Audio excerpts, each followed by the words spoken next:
I would like, if I may, to take you on a strange journey.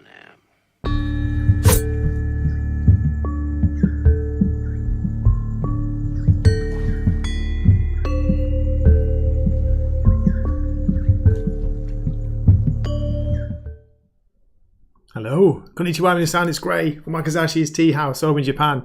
How are you doing? Are you good? Are you genki? Can you hear me? Am I here? Tell you what, you don't want to hear this, I know, but I've been having problems with StreamYard yet again, so I've had to go solo, baby. I'm going solo again. Now, I'm checking on YouTube. This isn't even showing it's running my stream, so we'll see what's happening. Can you hear me? Let me know in the chat. There we go, that's cool. Yes, that's awesome. Great to see. We have quite a few people here. Let's have a look. Let me get back to, where are we? Just don't want to drop the countdown again. We have Roman of the Empire is here. Great to see you. How are you? Ahoy. Ahoy there, Captain. Captain. My Captain. We do have Yorobami, who's gifted one Wakizashi Teahouse membership. Thank you very much for that, Yorobami. Ooh, got so excited then I dropped my headphones. Nosferatu's in the chat, and Nosferatu, come on, man. Come on. This is Grey Stream. Keep it clean. Yeah, right. Hey, that kind of rhymes, doesn't it? Grey Stream. Keep it clean. We also have Zax. Great to see you. Probably already said Zax, but I'm so excited. And yeah, Grey. I know I've still got I went to work this morning. I've only not long got back. I had one of they call it Hapiokai, and Hapiokai in Japan is the school's show, the school's festival. They call it the culture festival, but basically it means that the elementary school, grade 1 to grade 6, do a little performance, whether it's a song, a dance, a weird play, Eyes Wide Shut style, that kind of thing. No strange masks were worn, thank goodness. But yeah, so I was there watching that from, what time was it? It started at 9 a.m. my time, so 9 till 12:30. 3.5 hours, baby. Supporting the kids. Come on. So, yeah, not long got back. I tried StreamYard because I wanted to have Zax on later, hopefully. Shout out a few people, but anyway, they didn't get back to me. But StreamYard is saying, no, sorry, you don't have any internet. The same thing that happened last time. So I'm like, okay, screw this. Forget about it. It's a shame because I wanted to catch up, Zax. Anyway, what's going on? Who else is here? Anybody I've missed? No, looking good. So, are you having a good weekend? It's Friday night, isn't it? It's late Friday night for you guys. As I say, it's Saturday, 1:33 p.m. here in Japan, and I'm getting in the mood for Halloween. Halloween is approaching. How long is it now? How does it go? And what is it? Is it 3 or 4 days? If you count, so it's Saturday where I am, so if you count today, Saturday, Sunday, Monday, Tuesday, 4 more days to Halloween, Halloween, Halloween, 4 more days to Halloween. Kopi Grey Man. There we go. That's my poor attempt at singing. Sorry about that. You'll be glad to know that at the school show, Grey Sensei was not let on stage, thank God. So that was okay. Although I did help out with a kamemushi. Do you know what a kamemushi is? Kamemushi is something I've only seen since I came to Japan. Now, they might be in America, but we don't have them in the UK, probably because it's a bit too cool. A kamemushi is basically a stink bug. Man, they are so weird, and they're in force this year. This is the season where they come off the mountains, they come down, they want to find somewhere warm to cozy up and hibernate for the winter. And kamemushi are fine, right? They don't bite you, they don't eat your food, they don't chew your clothes, but if you disturb them, if you upset them, if you squash one, they let off this stink. It's really weird. It's hard to describe. I was looking it up on the internet in Japan, and a Japanese explanation basically translated as a strange coriander-like smell. But I think it's worse. Very pungent, for a fantastic word there. Very pungent indeed. Yeah. Do you have kamemushis? Do you have stink bugs in Canada, Zax? I'd love to know. Don't know why I'm talking about stink bugs. But yeah, what was the start of this story? I helped out with a particular kamemushi. Well, 2 actually. One had already been crushed. One of the Rokonensei, the 6th graders, was like, I'm going to squash it and stink out the hall. So he did. I Used a tissue to get rid of it. Had to wash my hands for like 5 hours after that to get the smell off, even through a tissue. And the second one was a live one. It was like crawling around looking for somewhere warm, and the children were pretending to jump on it, but parting like what do you call it? Not landing on it at the last minute. So I got my show program, kind of scooped it up, went outside, trying to shake it off the paper. They don't come off. Like, they got amazing grip. Seriously, it's crazy. So I did the old flick it under the paper thing, and it went flying off and didn't leave a stink on me, thank God. Anyway, what are we talking about here? Jesus, Nosferatu. You talking about Christmas, Nosferatu? What are you on about? For Halloween, they eat sweets. It's not really big over here, guys and girls out there. It's not got that big yet, Halloween. It's more seen as like an English school, if like private English schools, or talking about conversation schools, not private schools. Conversation schools, the Eikaiwa, they started the kind of Halloween tradition for children doing costume parties. And then it became popular in the bigger cities like Tokyo, Osaka, Kobe, not where I live, to have adults costume parties too. And you might have seen some of the scenes of people going a little bit crazy in, is it Shibuya in Japan, in Tokyo, Shibuya, partying hard all night, drinking outside, drinking on the streets, unbelievable, right? Wearing costumes, and it getting reported on the news as like, something really, oh dear, something terrible happened in Tokyo. People were celebrating Halloween and being noisy outside. So there we go. Yeah, Dwayne, stink bugs. Stink bugs could be translated as politicians, couldn't it? Definitely. You get big stink bugs in Texas. Jacob, really? No way. So weird, isn't it? See, I'd never experienced them until now. But the reason I'm waffling on about this is this year they are particularly prevalent. They're everywhere.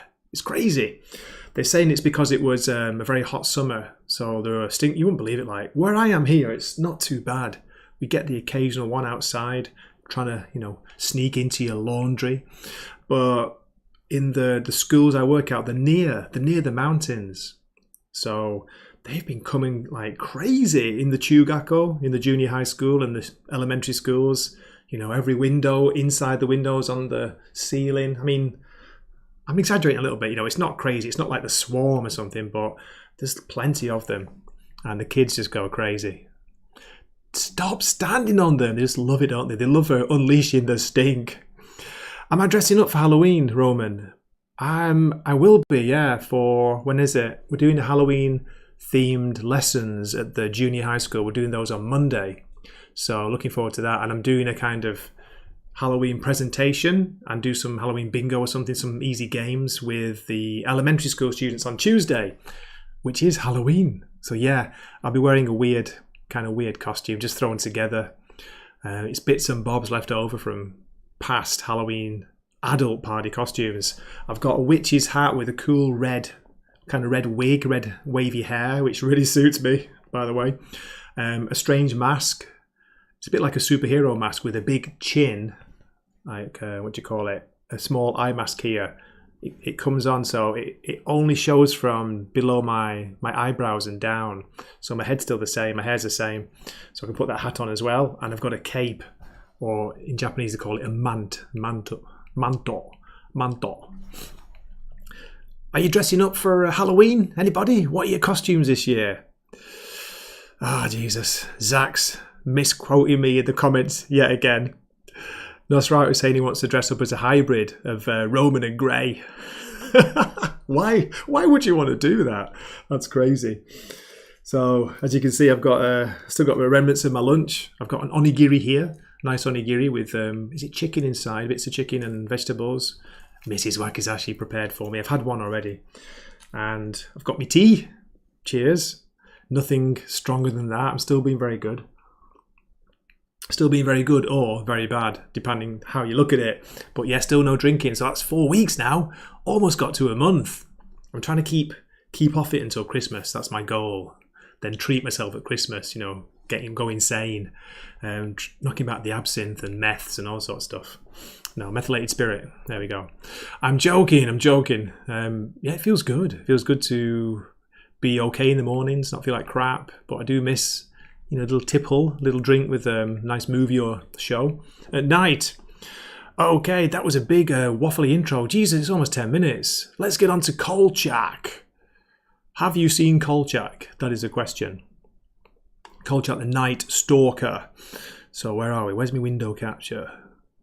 Just got to make sure that I've switched off the countdown. Uh-oh, don't want to show that. That's the YouTube studio. Not very exciting though, in the background. Okay. Have you seen Kolchak? Come on, answer me. I can't hear you. I know. It's a pain, isn't it? StreamYard, I hate you. Paid good money for that as well, StreamYard, but anyway. Anyway, let's drop me down to the corner. There we go. That's showing up okay. So, Kolchak the Night Stalker. Now, this was recently shown on Creature Features, the YouTube channel, which are actually doing Monster Club tonight. Don't go and start watching that. Don't leave me. They're showing Monster Club. Anyway, Night Stalker 1972. It was a made-for-TV movie. It aired on ABC January 18th, 1972 as their ABC Movie of the Week. Isn't that cool? Do you miss that? Do you miss those kind of things? In the film, an investigative reporter, played by the wonderful Darren McGavin, comes to suspect that a serial killer in Las Vegas is actually a vampire. There we go. If I click on this, what happens? How small? Wikipedia's rubbish for photos. Look at that. And then you click magnify and it goes even smaller. There's a great guy playing the serial killer, Barry Atwater, as Janus Scorzini, maybe. He's huge. He's a huge guy who plays him. It's pretty cool. Just let me give you a little bit of the synopsis. A series of murders is plaguing the Las Vegas Strip. All the victims had their bodies drained of blood. Carl Kolchak, a veteran reporter who has been fired from newspapers across the country due to his tenacious and unprofessional approach, thinks the killer believes himself to be a vampire. His managing editor, Tony Vincenzo, refuses to run the story under the vampire angle without proof, arguing it could cause a panic and soil the paper's reputation. That's how it starts. That's how it opens. So yeah, it's a 1970s movie. Let's share this instead. I've got it queued up on YouTube. I'm not going to play it, but I'm just going to show you some of the scenes here. Is that sharing? Does that look okay? I'll tell you, the stream's so far behind on YouTube. Yeah, there we go. This is him. This is Darren McGavin as Kolchak. He's really cool. It's so 70s. I tell you, this opening scene is awesome. You see him. He's setting up his voice recorder or whatever it is. What were they called? He walks into his apartment and he's like, he opens a beer with his mouth. It's cool. He gets a beer out of the fridge. Let's try and find it. Oops. I can't forget to play it, but I better not. He gets a beer out of the fridge. He's kind of walking down towards his bed and he opens it with his mouth, spits off, the tab, sits on his bed with his shoes on, of course. His cool white suit. I just think it's ace. He's a great, great character. There we go. There's a better view of him. Let's have a look at you guys in the chat.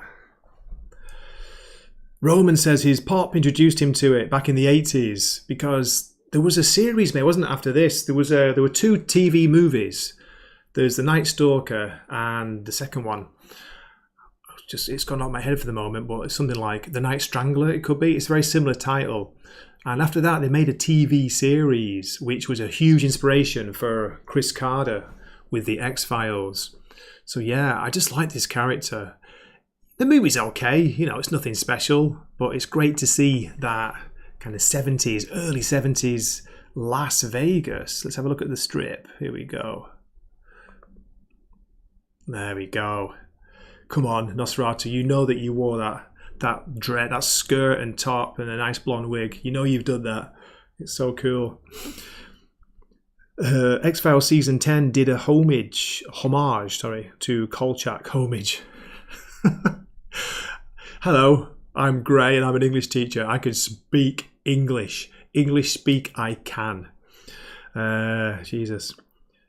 That hooker was alive when I last left Vegas. Really? Okay. So yeah, Kolchak, it's, I said it is what it is. It's cool. It's good to see the seedy streets. Look at that. I just love those, the lights there in the background of the game halls, the craps tables and the gaming. So cool. Cheesy, sleazy. There's the tag, the creature features, as you can see. I think I'll have a quick scroll ahead and let's see if I can find anything else. Here we go. I think this is his boss. Oh, there's Kolchak. There's his boss. Yeah, he's not having it. It's like, what are you talking about? Vampires? Are you crazy? Are you mad? So there we go. When a man attempts to rob a hospital of its blood supply, the police are called in. The thief is shot multiple times without effect. This is what's crazy about it. He seems to be, more than human, superhuman. He gets shot, but he just keeps going. And he escapes, outrunning a police car and a motorcycle. From eyewitness testimony, the police positively identified the thief as 70-year-old Janus Skorzeny, who is the prime suspect in multiple homicides extending back years, and that all the homicides involve massive loss of blood. Kolchak's girlfriend, Gail Foster, a casino change girl, urges him to explore vampire lore. The evidence persuades Kolchak that Skorzeny is a real vampire. Okay, I won't spoil the ending, but this gives you an idea. The film was based on the then unpublished novel by Jeff Rice. It was titled The Kolchak Papers, aka The Kolchak Tapes. Jeff Rice recounted, "I'd always wanted to write a vampire story, but more because I wanted to write something that involved Las Vegas." So the writer had difficulty finding a publisher who wouldn't buy the manuscript until agent Rick Ray, what a great name, Rick Ray, read it and realised the novel would make a good movie. The renamed novel, The Night Stalker, was not published until after the TV movie had aired and was delayed, according to Rice, because the publisher wanted both Rice's original novel and the sequel, The Night Strangler, 1974. That was the second TV movie I was talking about, which I haven't seen yet. It was written but based on a screenplay by author Richard Matheson. Richard Matheson! Wow! My God. I'm forgetting the classic... What's that classic one he wrote about vampires with Will Smith plays in the movie version? Really crappy adaptation. My God. Anyway, Richard Matheson. Soon find out. Let's click on his name. He's written a lot of cool science fiction. Fancy I Am Legend. How can I forget that? Yes, he also wrote The Omega Man. And he wrote 16 episodes of the Twilight Zone TV series, including Nightmare at 20,000 Feet, the classic one with Captain Kirk freaking out of the window. Cool. Yeah, that's awesome. Okay, interesting. So yeah, Night Stalker is a recommend. I want to check out Night Strangler, especially for the 70s vibe. Very, very cool. Okay, what am I doing here? Oops, don't want to do that. Gray making it up as he goes along. So let's get rid of the window. Oh, look at me, I'm tiny. I'm all wee in the center of the screen. It's great using OBS, just like doing it all in real time. There we go. How's that? Am I coming through all right? Am I still there? So yeah, check it out if you fancy. It's free on YouTube. It's worth a look. Nothing amazing, but it's got me wanting to find and watch the TV series that came later. It's also got me wanting to start rewatching the X-Files, but hey, there's just not enough time, is there? There ain't enough time for all this. We're spoiled by the amount of good, older pop culture out there. Let's have a look. Nosferatu says he's wearing a leather face mask with the makeup applied. Get on. Oh, you can't come on stream, can you, mate? Because I'm solo on OBS. What a shame. Nata, good to see you, mate. Blind Samurai, Brave Browser. I don't know, I'm afraid. Don't know them. It's a bit of a segue, but well, not segue. What's the word? Different topic. But I just started watching the Japanese animated adaptation of Pluto No, not the Disney character, not the dog. Pluto. It's a pretty cool sci-fi manga by Urasawa. Oh my god, is it Naoya or Naoki Urasawa? Without having to check, I'll have to have a quick look. Just started watching that on Netflix, and it's pretty cool. I like the look of it. Just bear with me 1 second while I have a look. Just dropped on Netflix, so it's brand new. Long episodes. I think they're like between 50 minutes and more. Let's have a look. Here we go. On Netflix. Actually, I can actually bring it up. Kind of what am I doing? I can put Netflix on. It won't be playing, don't worry. Let's have a look. Where are you? Pluto. More information. Here we go. Okay, let me just share screen again. It's good fun, this. Streaming by the skin of my teeth. Is that how you say it? Window capture. Okay, let's move grey a little bit. Make me a bit smaller. It's not showing up properly. There we go.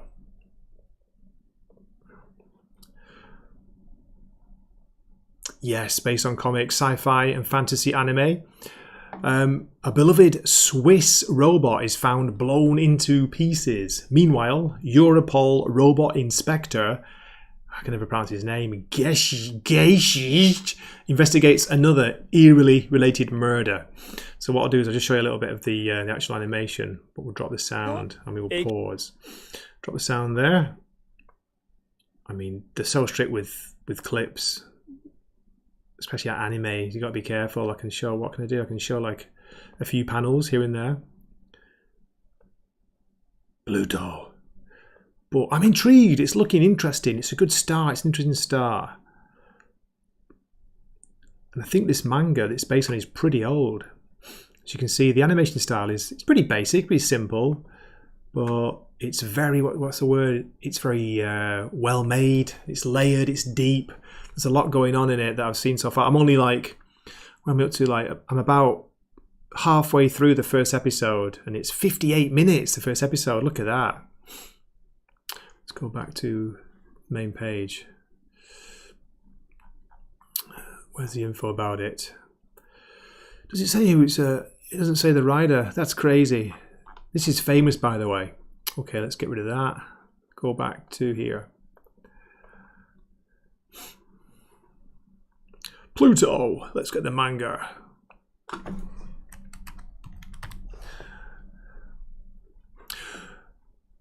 Naoki. It was Naoki. Okay, Naoki Urasawa. It's a Japanese manga series written and illustrated by Naoki Urasawa. It was serialized in Shogakukan's Seinen manga magazine, the big comic. Originally from September 2003 to April 2009. You might know, where are we? Did he do? Okay, the series is based on, that's right. The series is based on Osamu Tezuka's Astro Boy, which is one of the oldest and earliest animes. That was published back in 1952, the manga. 1952 to 1968, 112 chapters. Wow, so based on that, Urasawa reinterprets the story as a suspenseful murder mystery starring Gesh, a Europol robot detective trying to solve the case of a string of robot and human deaths. Takashi Nagasaki is credited as a series co-author. Makoto Tezuka, Osamu Tezuka's son, supervised the series, and Tezuka Productions is listed as having given cooperation. There we go. So I say it's just come out. I don't know if it's good or not. I'm giving it a chance, giving it a go. 8 episodes between 56 to 70 minutes each. The long. Naoki Urasawa, there he is. Pretty young there. This photo was taken back in 2012, so wow, it's 11 years. 11 years old. Don't you love it when they do that? I'd love it if they showed like photos of me of the internet when I was like 10 years younger. This is what I really look like. That would be awesome. And there's a cover of the first tankobon, Pluto. Yeah. So God, that was complete and utter. What's the word? Off on a tangent, wasn't it? That's from the netter asking me about it. Do recommend that. I'm going to get back to the Night Stalker, by the way, at some point, but I found a pretty cool article on The Guardian I wanted to read from. Thought it might interest you. But yeah, let's get back to you guys in the chat.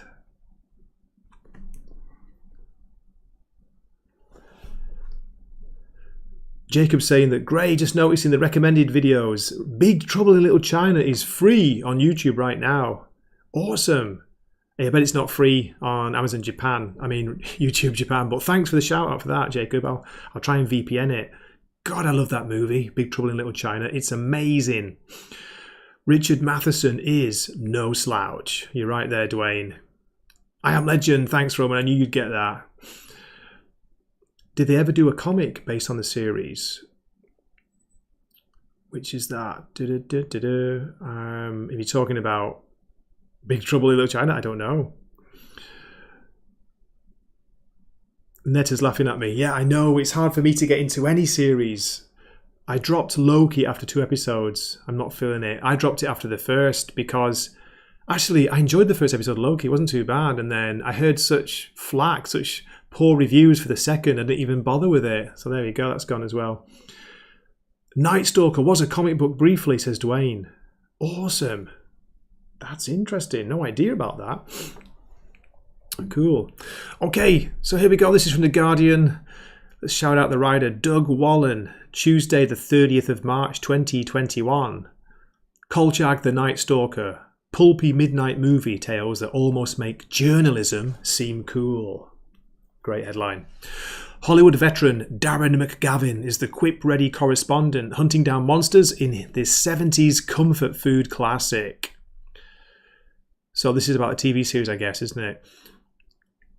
When creating a supernatural crime thriller, the obvious hero would not be a middle-aged journalist.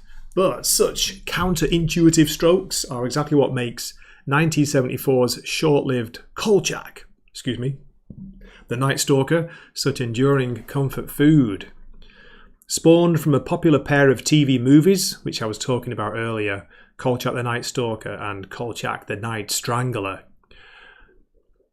The premise itself follows suit, tracking the mostly nocturnal exploits of Chicago wire service reporter Carl Kolchak. Donning his signature straw hat as a humble everyman touch, Kolchak faces off against outlandish adversaries ranging from vampires and werewolves to more obscure creatures gleaned from folklore. Kolchak's salty! Kolchak's salty, quick-ready charm is all down to Hollywood veteran Darren McGavin, who's best known for playing father to Candice Bergen's Murphy Brown and Adam Sandler's Billy Madison. Didn't know that. Age 52 at the time, and reprising the title role for those from the TV movies, McGavin is the biggest draw here. Yeah, he's awesome in it. That's why I think it became so popular, partly because of the topic. You know, people were looking for that kind of X-Files, pre-X-Files mystery, supernatural, strange, new version of kind of Twilight Zone or Outer Limits. People were hungry for that. I think they appreciated the fact that it was set in the real world, supposedly, with a journalist tracking down these strange cases. It does make journalism seem almost cool, I agree. In any other show, he would be a faded cop, but the backdrop of mundane journalism allows for a lot of, now quite timely, questioning of what becomes news and what doesn't. Yeah, very timely, right? What does become news and what doesn't? Hang on one sec, I'm going to move myself over to this side. And go big, make grey bigger. Ta-da, there we go. Okay. In another twist on the usual formula, there's no love interest in sight for our downtrodden hero. Shout out to the downtrodden heroes. He's loathed by local police and barely tolerated in his own workplace. Yet the show is a wincing pleasure to watch. Between its low-budget 70s scrappiness and its resistance to any satisfying closure. Okay, so yeah, again, without spoiling, I've only watched the first movie and I like the way it ended. Let's just say that I do like it. Not everything gets explained, kind of thing. That's what makes it more interesting, I guess. The unexplained nature of it. Kolchak carries a camera with him everywhere, but his photos are always either taken, destroyed, or otherwise prevented from public consumption. He abandons his proper assignments to pursue more uncanny leads. But those reports never actually make it to the wire service. Instead, he dictates conclusions to himself via tape recorder at the end of each episode. Yes. Every week, Kolchak is right back where he started, chasing some new threat without reward. He's glued to his police band radio, always ready to impersonate an authority figure. Kolchak is what we'd call a conspiracy theorist today, and Night Stalker was a key influence for the X-Files. Let's see what this writer's saying here. Cue the fringe-dwelling believer who never gives up. One of that show's producers helmed a disastrous Kolchak reboot in 2005, and McGavin's final TV credits were for playing a Kolchak-esque guest across 2 episodes of The X-Files. The rebooted X-Files paid even more explicit tribute to the character in the 2016 episode, Mulder and Scully Meet the Weir Monster. Yeah, I saw that. That was pretty fun. It was a kind of goofy, crazy, sending itself up episode. As for the monsters, they range from killer robots and Aztec mummies to shape-shifting animals and a near-immortal Jack the Ripper. But the best creatures give us a glimpse into the culture behind them, with Kolchak consulting experts in special cultural lore to gain the upper hand. Interesting. Listen to this. The show has real writerly pedigree. Sopranos, shout out to Sopranos. Sopranos creator David Chase and Oscar-winning filmmaker Robert Zemeckis both got their start here. Wow. While revered author Richard Matheson from I Am Legend, that Gray forgot the name of, penned the novel to movie adaptation that sparked the series. There we go. Sadly, the show was cancelled after just 1 season. Okay, so what do you reckon? Fancy checking it out? Definitely. Do it. That's what I say. Okie dokie. Let's get back here. How long have we been going for? Here we go. And by the way, a shout out to you guys and girls in the chat. Fantastic to see you. I really appreciate it. I've been looking forward to do this all week, and I was hoping to have guests on. As I say, StreamYard is telling me that, my internet isn't there, even though it's plugged in now. So there we go. And I got an email from StreamYard, by the way. I'm sure it's just a general one, but people basically say, please, not please don't go, but please describe your problem in detail and we'll do our best to fix it. We don't want to lose your custom. Yeah, whatever. It happened too many times. You get sick of the robot in voice on that as well when you try and share anything. Well, I do. Here we go. And shout out to Shieldwall. Thank you for popping in, man. What's up, everyone? Dwayne saying Small Press Black and White published a Night Stalker comic book. I can't remember the name.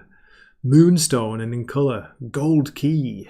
Wow, that sounds pretty awesome. So what's going on with you out there? What are you looking forward to for the weekend? For Halloween, what are you going to do? Anything exciting? I'm dying to know. Are you going to watch anything? Have a bit of a movie. What's the word? Let's get rid of Night Stalker. A movie marathon, a Halloween marathon. I've been watching a few horror movies, or at least starting horror movies, but I never seem to get to the end just because I'm an old man. But I did get back into the Fall of the House of Usher on Netflix, and it did improve as it went on. I still don't know if it's a great series because the main characters are just scum. They're just scum, and they're meant to be, and they're portrayed as scum.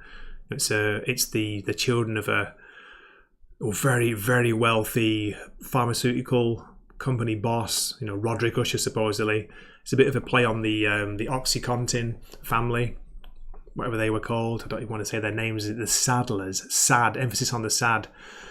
So there's that behind it, but he's got all these children from different mothers, so different races and sexes of children, and they are just absolute monsters. They're just hideous human beings. So there is a kind of enjoyment in watching how they meet their ends. There's no spoilers here. That's how it starts. You're starting with funeral. He's having the father figure is having a funeral for like all his kids, basically. Well, not all of them, but almost all his children are dying in mysterious circumstances. There's links to the Edgar Allan Poe stories, not just the fall of the House of Usher. Each of the episodes gets titled, like The Pit and the Pendulum. The Raven is the last one. I'm halfway through the 7th episode. Zax, if you're still watching it, you probably finished it by now. So I've got half an episode and then one final one to go. But I can't watch it I can't binge it and watch it for long periods. It's long. It's a bit slow. It's drawn out. Being positive about it, it looks gorgeous. It's beautifully shot. Really well made. But I'm sick and tired of the crazy exaggerating the jump scares with huge blast of horns, music in the background. You just don't need to do that every time, because I'm listening. I've got it on headphones, so it's turned up quite high because people talk quietly, and then you just get this round sound with you just don't need. It's so lazy. Anyway, that's me. Sound like an old man. Oh, get off my lawn. Sound like me dad. I can't hear what they're saying for the bloody music. Shout out to John Cope. God rest his soul. Now, speaking of that, it's time for a clip. I've not dropped a clip yet. What am I doing? Good grief, Graham. I've got a Rocky Horror clip. Are you feeling lucky? That's what I want to know. Are you feeling lucky? Lucky him. You're lucky. He's lucky. I'm lucky. We're all lucky.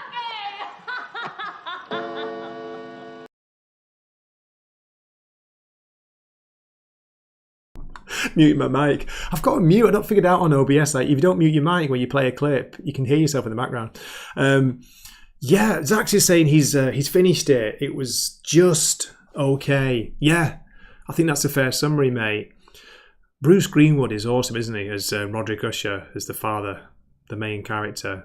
But what a scumbag, Jesus, and the family. I mean, they play the parts with relish. You do kind of love to hate them, hate the characters, and enjoy, as I say, seeing how they meet their ends. Yeah, but I don't know. I don't know what the press is saying about it. Roman, are you watching it? Saying you got nothing to watch. Did you finish it already? Are you interested or not? I'm going to give another shout out to Gen V. I know. It's not the most popular. People saying it's woke nonsense, blah, blah, blah. But it's a really good companion to The Boys. It's like the New Mutants version, the YA version of The Boys. And yeah, what's going on in that? How they're linking it up to some of the characters in The Boys. Not the main superhero characters, but some of the background main characters, who are running Voight. Things like that. It's dastardly plans, mate, behind it all. Terrible, terrible people doing terrible things again. And good, well-rounded, flawed characters. Not perfect. Acting's okay. It's nothing amazing, but I definitely think it's worth shouting out if you've got any interest in superhero stories with weird powers, freaky powers. A bit like Doom Patrol, I guess. But I would pick Doom Patrol Season 1 way over Gen V, I'll just say that. Doom Patrol Season 1, absolutely brilliant. Huge recommend that. I haven't watched Beyond Season 1 yet, and I've heard it's kind of gets mixed reviews. People say it goes down in quality as it goes on from Season 2. Season 2 is supposed to be okay, but nowhere near as good as 1. And then 3 and 4 I've heard just like drop. Whether that's just writing or it's repeating the kind of same formula, could be that. Let's have a look at you in the chart. Roman says he's waiting for Invincible Season 2. Okay. I'll tell you what, guys, if you're still out there, if you've got some time and you fancy a laugh, you fancy like watching something for 5 minutes before you turn it off and scream at this television screen, try Good Omens Season 2. Amazon Prime. It kind of came out without any fanfare. I tried the first episode because Season 1 wasn't too bad. It was okay. Season 2, Jesus Christ. It was like worse than House of Usher. Like everybody was bi, gay, and lesbian. There were no straight people on the show. It's unbelievable. Even made the angels gay in the end. So yeah, there we go. Again, nothing against You know, that kind of sexuality. It's just when it's being hammered in your face for over story, when that's all the characters are. The characters are, hey, hi, you know, I'm gay. This is my husband, Bob. I'm gay. The first thing they say when they meet somebody new. Do you know? Yeah, Jesus, I just get so sick of it. Yeah, I sound like one of those people, don't I? But that's just my honest opinion. Do try it. Good Omens Season 2. Written by Neil Gaiman, that's why. See what he did to Sandman, the Netflix version of Sandman, how he ruined that, changed the original story. For representation, diversity, amplified to the max. Crazy. For the message. Oh my God, let's check. I probably lost monetization. You're not allowed to talk about these things, are you? On YouTube, you get into trouble. Like keywords get caught out. Ah, dear me. Is it just me? Am I overreacting? What do you reckon? Exactly, Dwayne. I'd rather read the book. The book is excellent. This is back when Neil Gaiman was young. So he was still good. And it's half written by Terry Pratchett, who was he was on fire around that time. I think is it early 90s or mid 90s? Yeah. Wow, I've just gone to the YouTube studio page and it's like 30 minutes behind on showing on the live stream. God knows why. Enjoying Gen V. Shout out to Zax. I think Zax is the only person I've heard agree with me or even talk about it. Sexuality is not a substitute for story.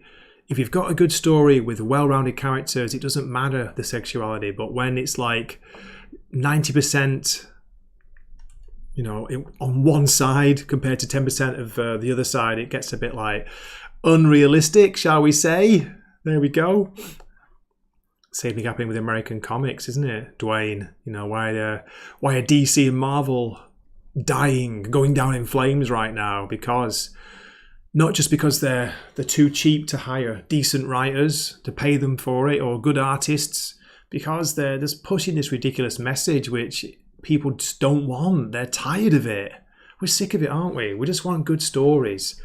Why is that too much to ask for? Oh, did you get it autographed by Neil himself? No way, Dwayne. That's pretty cool. I say, it hasn't spoiled my enjoyment of his early works. Still love the Sandman comic books. I've got them all upstairs. Got the individual issues shipped over from the UK. Still have those. Really like American Gods, the book. And I like some of his early short stories. Some of the early collections, whose name I can't remember off the top of my head, but his early short story collections are worth checking out. They're very good. His later ones, I think he just, I guess it happens to so many people. He starts believing his own press too much, and the quality just drops. Anything I write it will be amazing. So there we go. DC and Marvel down the toilet, Dwayne. That's right. So what else is new? I'm trying to think. So that was a shout out for Gen V. Give it a shot. If you fancy watching a series with horrendous characters that you want to see meet sticky ends, try House of Usher. If you can get past the first episode, which I kind of dropped out after 30 minutes, but then I came back to it because I kept seeing the press saying this is so good, stick with it, it's really good, blah blah blah. It's all right. What else has caught my eye recently? I'm a bit all over the place. Good to hear that, Netta. You like Gen V. It's great. It's self-aware. Exactly. It's self-aware. It sends itself up. It plays on both sides. It has a go at whatever, what do you call it? It's the left and the right, the centrists, the whatever, the basement dwellers, and the woke people, the SJWs. It has a go at everybody, which that's what you're supposed to do, isn't it? When you're just 100% one side biased, then it gets boring very, very quickly. But when you're having to go at everyone's a fair target. I have nothing wrong with that. I'm happy with that. Just got to keep a balance of the characters. Have some straight characters. Have some sexy looking women for a change. Not short-cut haired, flat chested. Oh my God, where are we going with this? Don't know what I'm doing. Anyway, as Gray goes off on a crazy waffle, it's time for another clip. It's better to burn out than to fade away.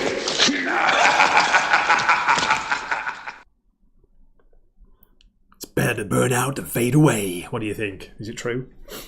So yeah, how are we doing? Looking good. I keep forgetting to check the YouTube page. We're going for 44 minutes. It's a lucky 44. It's hard work, just keep talking and talking. Do you know that? I'm not very good at it. I grew up being a big listener. So, getting used to talking on your own. It's so much easier when you got guests. A cursed StreamYard. I will look for alternatives and I will have guests in again. So, I do have something else to talk about. I do have a bit of a Halloween theme. If you fancy listening to one of Gray's creepy horror stories from real life, should we do that? We should do that, shouldn't we? We should have a proper panel show sometime and share our scary stories or scary experiences. And I'm not just talking about, waking up in the morning and looking at myself in the mirror. Yeah.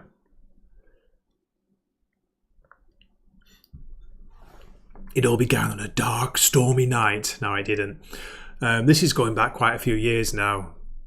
Might have talked about this before, and it's not even that scary, but it got me. Something really got me. Like when you get gripped by something what's the word?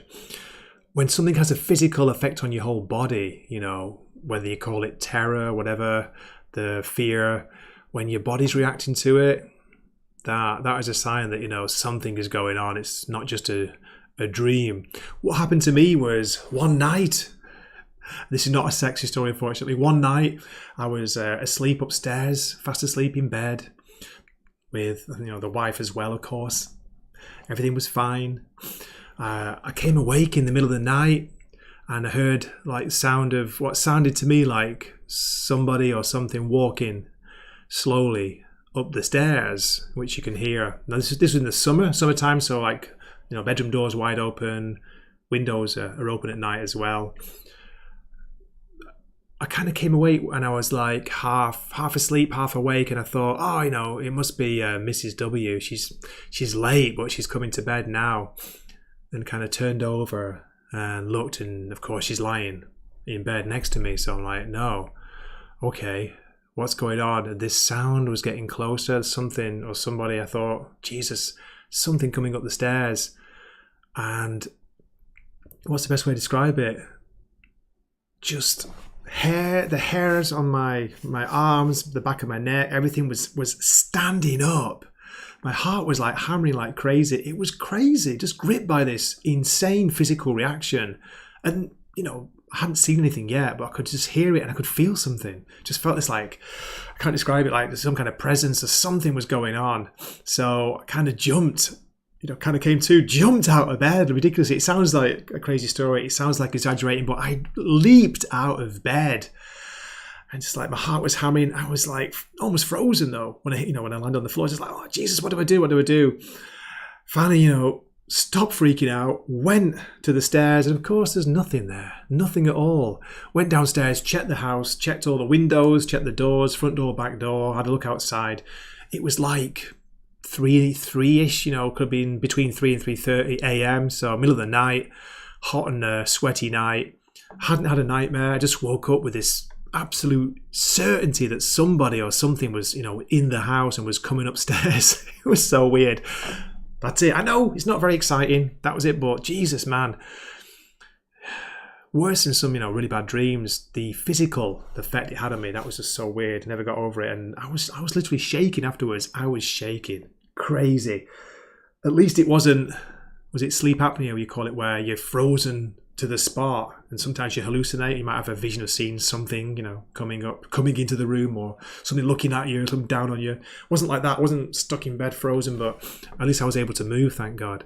And kind of disappointment, yeah. Nothing. There was nobody there, nothing there. I was like ready to leap at whoever it was, hoping for the best, but I didn't think it was human. I just got this feeling like, oh Jesus, there's something is there, some kind of presence. There we go. Anyone still watching? Okay, lost half the viewers now. Roman, did you watch the series American Gods? Zach is asking. First season, Zach's very good. Worth a look. Second season, disappointing. The odd good episode. Was there a third season? Jeez, I can't even remember. I think there might have been a season 3, but I don't remember. Jacob saying he was disappointed in the last episode of One Piece live action show. it turned into a Fish Lives Matter rally. Really? I haven't finished it yet. No way. He really did jump out of bed. He startled me, says Zax. Zax, you're not supposed to reveal that you're actually over here in Japan with me. We've been living happily for a long time, haven't we? Great, it might have been a nekomata. Nekomata, what's that, Nos? I'll have to look that up. Nekomata. If this is Nos, like, trolling me, I will never forgive you. Nekomata was described as a mountain beast, according to the Meigetsuki. They have eyes like a cat and have a large body like a dog. No way, how do you even know that? Nos, how do you know about that? Nekomata are a kind of cat yokai described in Japanese folklore. There are two very different types, those that live in the mountains and domestic cats that have grown old and transformed into yokai. That's cool. It was some kind of presence, but thankfully, nothing happened. Nothing bad anyway. But yeah, Jesus, that scared the crap out of me at the time. What a wuss. What a pussy. Nekomata.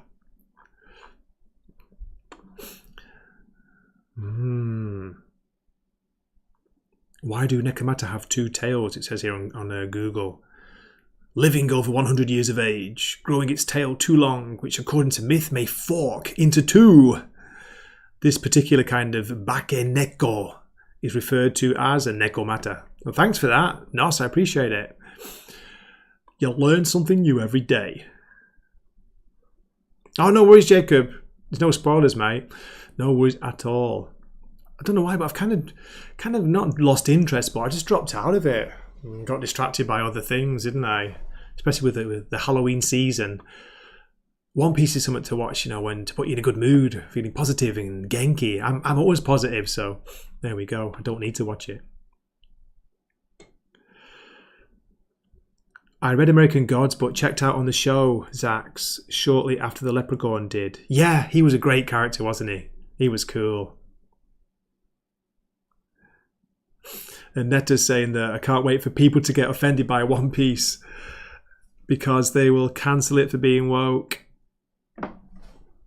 It turns out Oda has been leftist for 25 years. He knows how to write a story. It's weird. I don't know. I haven't read the manga beyond the first maybe 10 chapters. So I don't really know. Don't know much about the creator, Oda-san. Don't really know. But Japan is a very conservative country. You probably know that. Mainly because of the old population now. There's a very high percentage of elderly, older people. I'm getting there, aren't I, mate? I'm getting close myself, and compared to the younger population, it's ridiculous. It's some ridiculous figure, like 60%. It could even be more, 60% of age. So, of course, they tend to be very conservative. They vote very conservatively. So I don't know. I don't think manga or anime is going to be really hit badly hopefully by the woke disease. Netta and guys out there, I hope I'm right. Hope I'm not wrong. There's too many people over in Japan who just reject the that kind of craziness that's going on in our countries, in the Western countries. The Leprechaun was the best part of American Gods, says Yorubami. Yeah, just read the book, says Dwayne. Exactly. That's right. Okay, we are coming up to an hour. I'm all blocked up from talking too much. I will wrap things up. I'd love to go on longer. This has been amazing. You guys and girls out there, thank you. Thank you so much for watching. I really, really appreciate it. I did not mute Tim, Nosferatu. What are you talking about? You guys, Nosferatu, and Zach sometimes trolling me in the chat. What you like, you crazy people.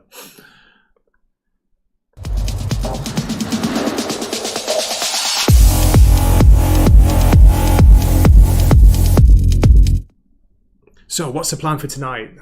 So 2:24 p.m. I've still got a nice rest of the afternoon. I can relax now. Work today. It's rare to work on a Saturday morning, have a busy morning. I'm looking forward to getting back into something. I tell you what, yeah. Last thing before I go. You know what I've started rewatching? Nosferatu knows.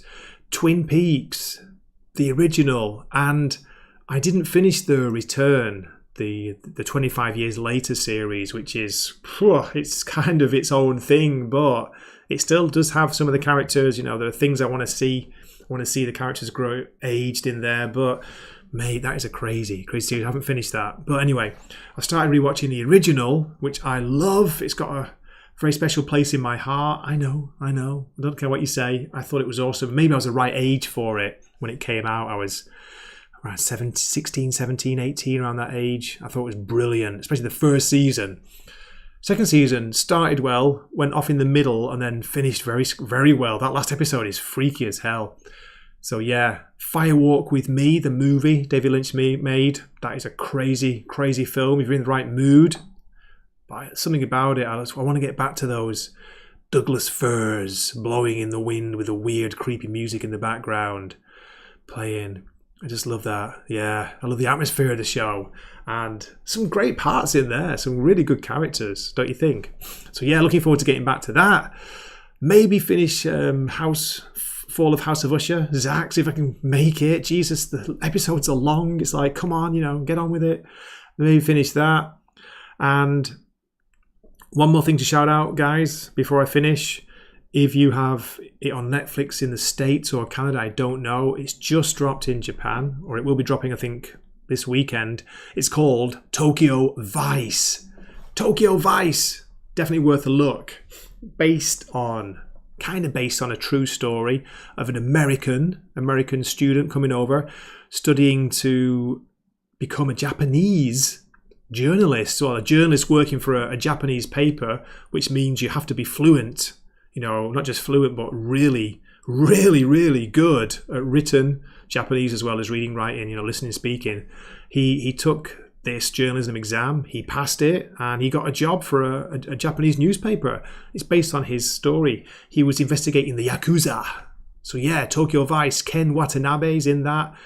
There's a guy with the guy who was in Baby Driver. He's got a weird name, you know the one I mean.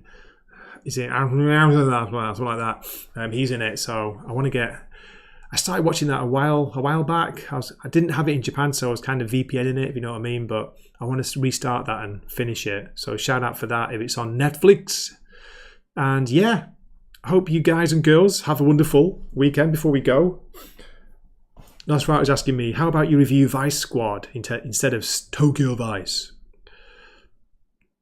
Oh Jesus, Zax, really? The finale makes the characters even dumber. No. Yeah. Ah, jeez. And Dwayne is recommending Giant Robot Hellboy issue 1, which dropped last week, wasn't it? Wednesday? This week, sorry, Wednesday. I will have a look for that. Is it good, yeah? David Lynch is a god. He might have lost the plot a bit, but mate, his movies are never dull. I'll certainly say that. And he does tend to favour very, very hot women. Always a plus in my book. But yeah, go back to watch the first series and the first few episodes of the original Twin Peaks. Mate, it really holds up. I think it's brilliant. Absolutely fantastic. Okay, that's it for Grey. For Wakizashi's Teahouse, thank you so much for watching. Coming up to a perfect for an hour. I do hope to see you in a future video. And yeah, you have a great weekend. Enjoy your Halloween, a little bit early, but Halloween weekend. Enjoy whatever you get up to. And I hope to see you early Monday morning for my comic book show. And then hopefully this time next week. Take it easy and matane. I would like, if I may, to take you... Got the wrong clip again.